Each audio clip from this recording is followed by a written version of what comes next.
दादू मां रिपोर्ट कर रहियो आहे। हुबदार अली बबर रूहानी तलबा जमात ब्रांच गुड सहता सेंज पारां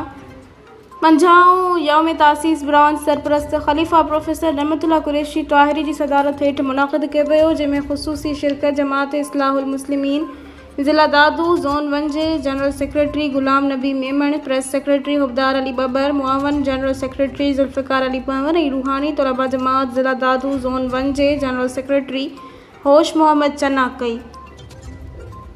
रिपोर्ट मूजिबि दादू जे जनरल सेक्रेटरी रूहानी तलबा जमात जो पैगाम ॾिनो,